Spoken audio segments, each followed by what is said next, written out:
तो सुबह सुबह तैयार होकर अपनी ज़िंदगी की पहली रैली में सम्मिलित हूँ। इस टाइम अपनी लाइफ की पहली रैली देख रहा हूँ राहुल गांधी की, जो पानीपत में हो रही है। यहाँ काफ़ी चलना पड़ रहा है यार, हम तो कहाँ गेमिंग के लिए इधर अंदर बैठे रहते हैं, बट अब देखते हैं क्या होता है। चलो,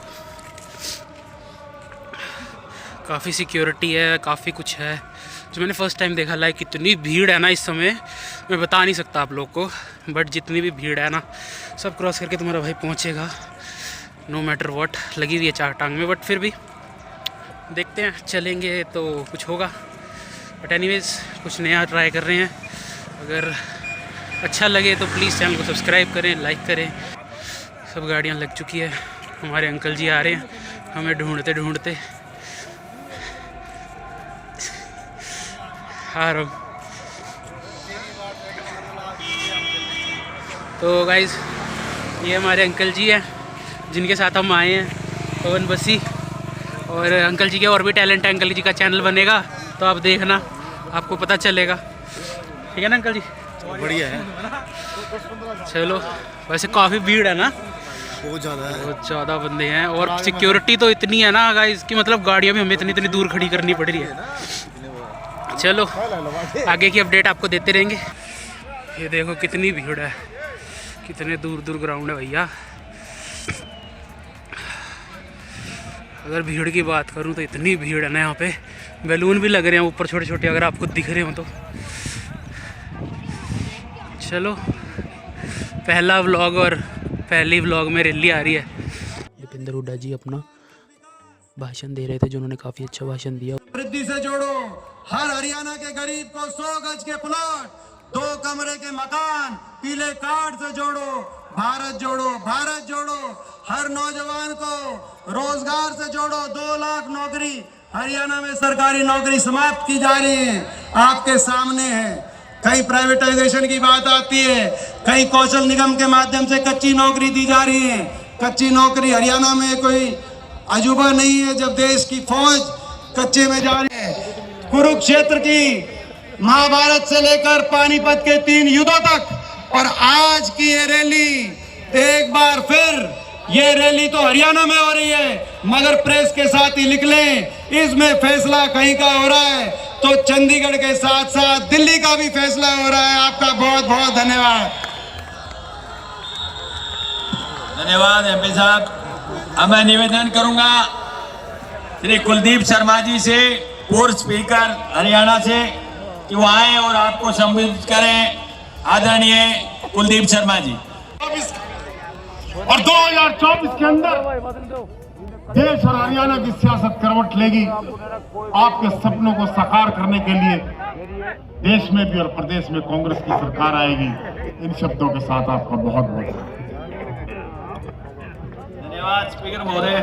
अब मैं निवेदन करूंगा हमारे बड़े भाई ऑल इंडिया कांग्रेस कमेटी के बैकवर्ड सेल के चेयरमैन कैप्टन अजय सिंह जी से। छोटी बात नहीं है, जो आज भाजपा के लोग हैं वो श्रेय लेने का प्रयास कर रहे हैं। हकीकत में इस देश की नींव और सुदृढ़ता और इस देश की आर्थिक स्थिति को अगर बढ़ाने में किसी का सहयोग है तो वो कांग्रेस पार्टी का है, गांधी परिवार का है, जिन्होंने इस देश को तरक्की और विकास दिया है। ये ऋण ये देश कभी नहीं उतार पाएगा। आज फिर एक मसीहा आपके बीच अपनी बात लेकर के आया है। दोस्तों, ये कोई चुनावी सभा नहीं है जहाँ किसी चुनाव के लिए निवेदन करने आए हो। आज वो आए हैं आपसे एक बात कहने के लिए कि ये देश गंगा जमुनी तहजीब का देश है, सभी धर्मों और सभी जातियों का देश है, भाईचारे का देश है। आपस में मिलकर के हमने अच्छे और बुरे समय को देखा है। कुछ लोग उसमें विघन डाल करके उसको तोड़ देना चाहते हैं, हम उसको जोड़ना चाहते हैं, और यही संदेश लेकर के आज वो हमारे बीच आए हैं। मुझे पूरा भरोसा है कि उनके द्वारा दिए हुए संकल्प को आज आप यहाँ लेकर के जाएंगे और आने वाले समय में सदियों तक इस बात को निभाएंगे कि ये दीवारें पक्की हैं, ये जुनून पक्का है। इस देश ने जो ठान लिया वो करके दिखाया है।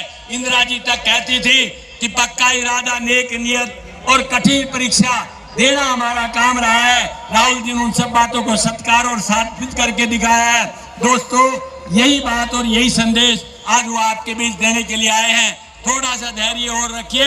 उन क्षणों के राहुल जी के मंच पे बधाने पर आपकी तालियों की गड़गड़ाहट उस बात को दिल्ली तक गुंजा के रख देगी, ऐसा मैं विश्वास करता हूं। और यही मैं सोचता हूं कि आप लोग इस बात को अच्छी तरह समझते हैं। मैं इस बीच दो लाइनें आपके बीच जरूर कहूंगा। शाम सूरज को ढलना सिखाती है, शम्मा परवाने को जलना सिखाती है, गिरने वाले को होती है तकलीफ, पर ठोकर ही इंसान को चलना सिखाती है। दोस्तों, ऐसा व्यक्तित्व जिसने पूरे दुनिया को एक रास्ता दिखाया, सबसे लंबी यात्रा जो आज तक किसी राजनेता ने नहीं की, वो आदरणीय राहुल जी ने की है। ये अपने आप में एक इतिहास है और उन्होंने एक कीर्तिमान स्थापित कर दिया कि इस देश के अंदर आज भी प्रजातंत्र जिंदा है, इस देश के अंदर आज भी संविधान के रखवाले और रक्षक जिंदा है, इस देश के अंदर आज भी राजनेता सब कुछ न्यौछावर करके इस देश की जंग आजादी से लेकर आज की एकता और अखंडता तक बरकरार रखने के लिए हमदर्द और उसके दिल के अंदर ख्वाहिश और उसके अंदर जज्बा है। दोस्तों, ये कोई छोटी बात। राहुल जी मंच पर आते हैं, तालियों की गड़गड़ाहट दिल्ली से आगे पहुंचनी चाहिए। इतने जबरदस्त स्वागत के साथ में उनकी तालियां बजा करके आपने अभिनंदन करना है। अब चंद लम्हों की बात है कि अभी आपके बीच पधारने वाले हैं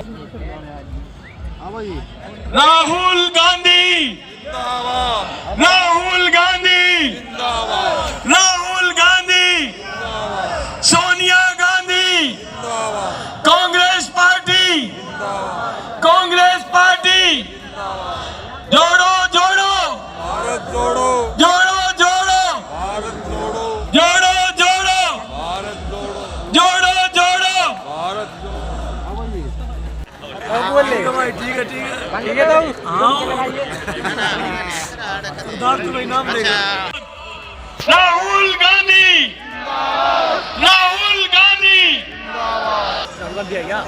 राहुल जी और खड़गे साहब मंच पर पधार चुके हैं। राहुल गांधी, राहुल गांधी, कांग्रेस पार्टी, मल्लिकार्जुन खड़गे साहब, जोड़ो जोड़ो जोड़ो जोड़ो राहुल गांधी, राहुल गांधी, राहुल गांधी। अरे बैठ जाओ, पता हुए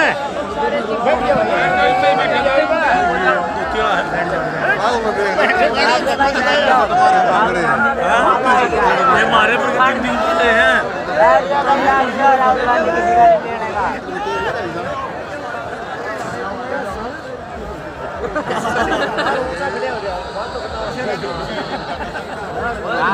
कीड़े फुलसी पड़ रही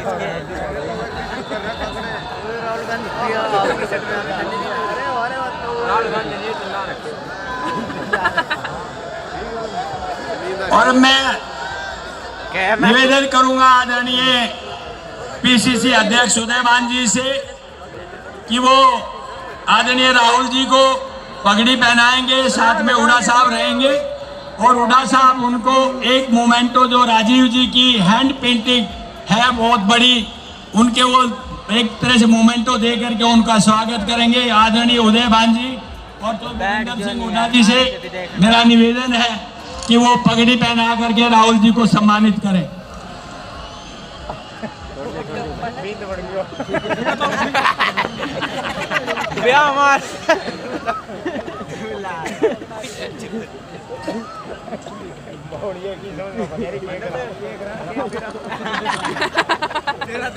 ये हैंड पेंटिंग है राजीव जी की,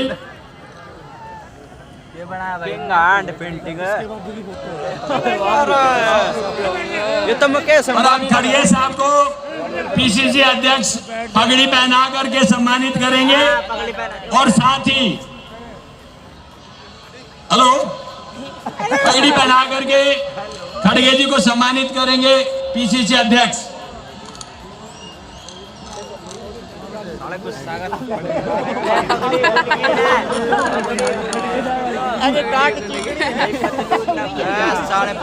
बाकी पगड़ी लेके आ जाए, दूसरी लाओ भाई, दूसरी बाकी पगड़ी लेके आ जाए जल्दी लेके, वो डब्बे में रखी है पगड़ी, पगड़ी लेके आए पगड़ी।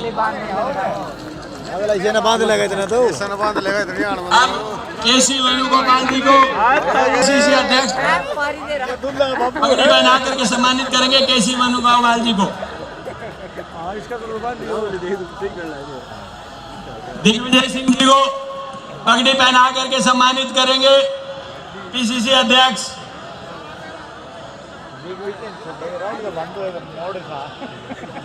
जयराम जी है क्या? नहीं है। चलो अब एक दूसरी पेंटिंग और है। मैं उससे पहले एक लाइन में कहना चाहता हूँ, हमने सीखा है ये रसूलों से जंग लड़ना है, सदा वसूलों से नफरत वाली गालियां तुम दो, हम देंगे जवाब फूलों से। आदरणीय राहुल गांधी जी, राहुल गांधी, राहुल गांधी, राहुल गांधी। आसाराम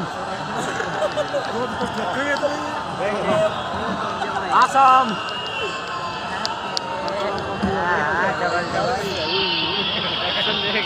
सिंगल ले लेंगे नहीं डबल खड़गे जी,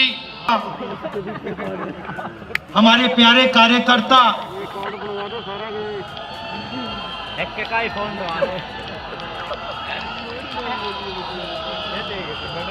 मतलब दूसरा नाम आपका, प्यारे कार्यकर्ता का दूसरा नाम बब्बर शेख और शेरनिया। प्रेस के हमारे मित्रों,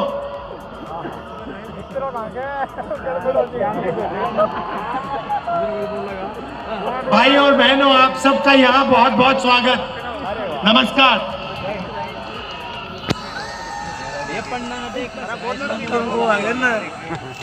अब 112 दिन हो गए कि यात्रा कन्याकुमारी से शुरू हुई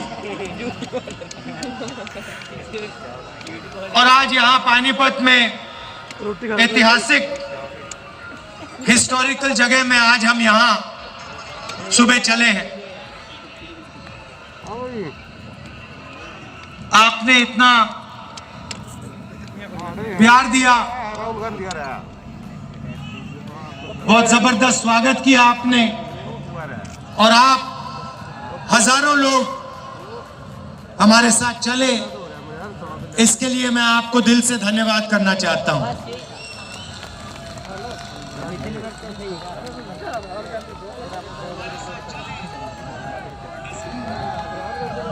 भाइयों और बहनों, एक सवाल शुरू करने से पहले एक सवाल है मेरा, हिंदुस्तान की आबादी कितनी है? कितनी आबादी है? 3,17,000 बता दें तू है। सुनाई नहीं दे रहा। कितने लोग रहते हैं देश में?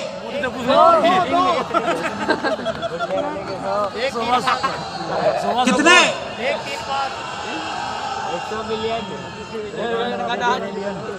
140 क्या? 140 करोड़। अच्छा एक बात बताइए, ये स्टेज पे कितने लोग बैठे हैं? 100 करोड़, तकरीबन 100 लोग हैं ना। अब मैं आपको थोड़ा सा देश की आबादी 140 करोड़ रुपए। अब दूसरा नंबर याद रखिए, 100। अरे सोए है क्या यात्रा है? अब मजे की बात सुनिए, हिंदुस्तान में, नहीं शांत हो जाइए क्योंकि मैं गहरी बात बोल रहा हूं।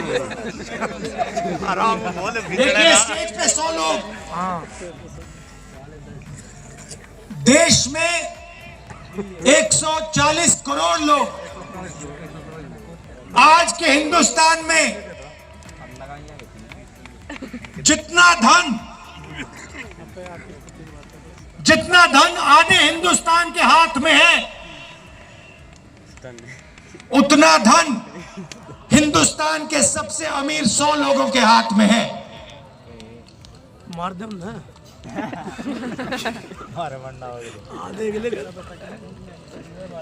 जितना धन आधे हिंदुस्तान के पास है उतना धन हिंदुस्तान के सबसे अमीर 100 लोगों के हाथ में है।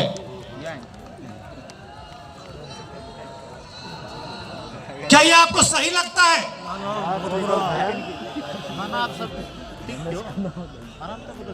क्या आपको इसमें न्याय दिखाई देता है?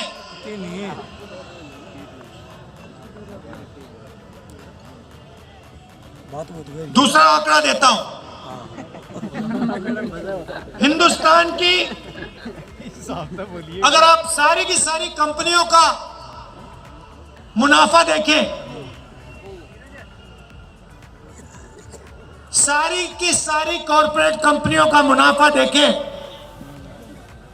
तो 90% मुनाफा सिर्फ 20 कंपनियों के हाथ में है।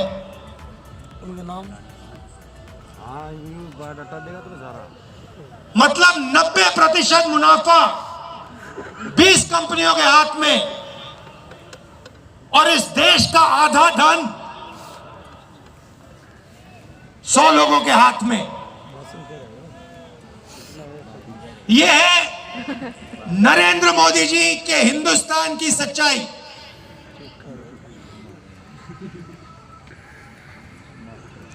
दो हिंदुस्तान बन गए हैं,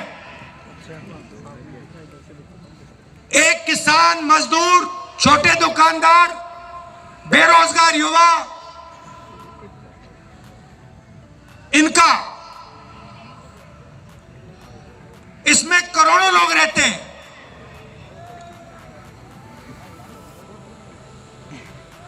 और दूसरा हिंदुस्तान 200-300 लोगों का हिंदुस्तान, 200-300 लोगों के हिंदुस्तान के पास पूरा का पूरा धन, आपके पास कुछ नहीं।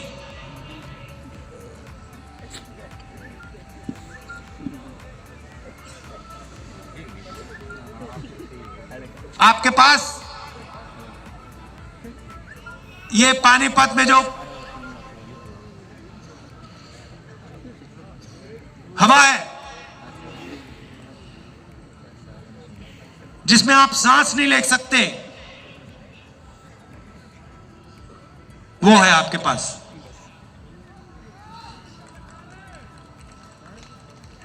ताली बजा रहे हो भैया? कैंसर है ये।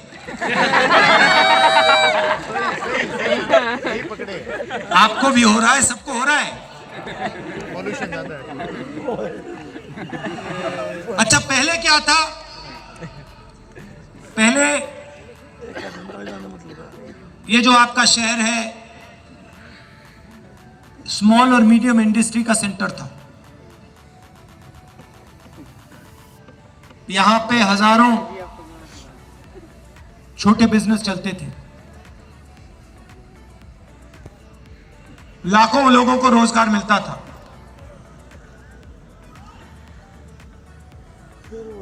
और फिर नरेंद्र मोदी जी ने नोटबंदी की, गलत जीएसटी लागू की,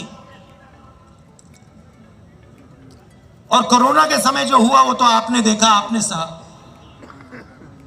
मुझसे बेहतर तो आप जानते हो।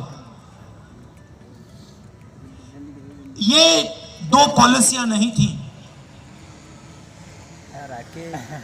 नोटबंदी और जीएसटी पॉलिसियां नहीं थी। ये छोटे व्यापारियों को, स्मॉल और मीडियम बिजनेस वालों को खत्म करने के हथियार हैं। सही बात है। और ये सिर्फ पानीपत में नहीं हुआ, हरियाणा में नहीं हुआ, ये पूरे देश में इन दो हथियारों ने, जो देश को रोजगार देते थे, स्मॉल और मीडियम बिजनेस जो चलाते थे, इन दो हथियारों ने उनकी रीढ़ की हड्डी तोड़ दी, उनको खत्म कर दिया। और आज 21वीं सदी में हरियाणा बेरोजगारी का चैंपियन है। आपने सबको पीछे छोड़ दिया बेरोजगारी में। कितना भैया? 38%।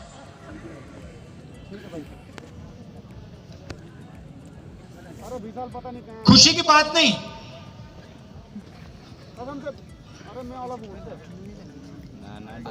हरियाणा का जो युवा है, युवा शक्ति है, सारी की सारी जाया हो रही।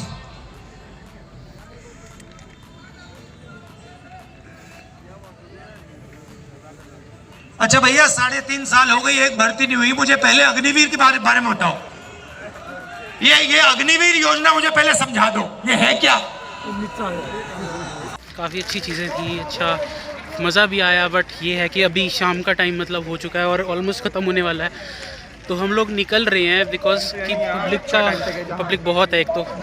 और जैसे ही मतलब लेक्चर ख़त्म होगा, जैसे वो निकलेंगे वहाँ से पूरा मतलब अपना भाषण देके, तो काफ़ी सारा भीड़ हो जाएगा। तो इसलिए हम सोच रहे हैं कि अभी थोड़ा खुले में निकल जाए। तो गाइज़, अगर आप लोग को यहाँ तक पसंद आया हो, यहाँ तक देख रहे हो, तो आगे भी हम लोग ऐसे चीज़ें लाते रहेंगे। तो प्लीज़ चैनल को सब्सक्राइब करके। मुझे मज़ा आया यहाँ पे, काफ़ी भीड़ थी, काफ़ी कुछ था। और राहुल गांधी को आमने सामने देखा मैंने फ़र्स्ट टाइम, और मेरी ज़िंदगी की पहली रैली थी ये, है ना। तो आपको कैसा लगा? मतलब बातें तो उसने बहुत सही कही है। लोग जो मतलब जो लोग बोलते हैं ना, ऑनलाइन बोलते हैं ना कि ऑनलाइन ऐसे हो रहा है वैसे हो रहा है, वो मोस्टली मैं सही बोलूँ एडिटेड है। क्योंकि बंदा जो बातें कर रहा है ना, तुम ऐसे नहीं कह सकते कि वो गलत है या गलत बोल रहा है ना। हम लोग बोल देते, मजाक उड़ा देते, लेकिन ये सही नहीं है। जो भी बातें उन्होंने बोली बहुत सही थी। बाकी मेरे को मज़ा आया। अगर आप लोग को भी मज़ा आया हो तो प्लीज़ बताना। बाकी आप चेक कर सकते हो, कहीं पे भी आपको मिल जाएगा पूरा का पूरा जो भी उनका भाषण था। बातें बहुत सही थी, ठीक थी। आप लोगों के शहर में भी आएंगे तो आप एक बार जानना ज़रूर, और एक बार देखना, आपको पता चलेगा। एंड इस ब्लॉग को भी यहीं ख़त्म नहीं करेंगे, अभी हमारे 2 बंदे और हैं, उनको भी मिलेंगे, फिर करेंगे। चलो चलते हैं। सरपंच जी, बस ये है हमारा। कैसा लगा मेरे साथ? मस्त लगा, मस्त मज़ा आ गया मतलब घूम फिर के। और ये हमारे एक और भाई हैं, ये बिट्टू भाई रत्तक से हैं, और ये भाई हमारे दुपेडी से हैं ये भाई। और भाई पवन बसी को तो आप लोग जानते होंगे, पवन इनको तो बाबा आप के नाम से भी जानते जानते हैं, पवन बसी के नाम से भी जानते हैं, पवन बिजली वाले के नाम से भी जानते हैं, नाम से जानते हैं। तो बस अब चाय पी के बस निकलेंगे आपके घर को, फिर वहीं मिलेंगे। घर आने के बाद मैं इतना थक चुका था कि मेरे को रिकॉर्ड करने का टाइम नहीं मिला और मैं सो गया। प्लीज़ चैनल को सब्सक्राइब करें और ऐसे ब्लॉग के लिए प्लीज़ कमेंट करें। धन्यवाद।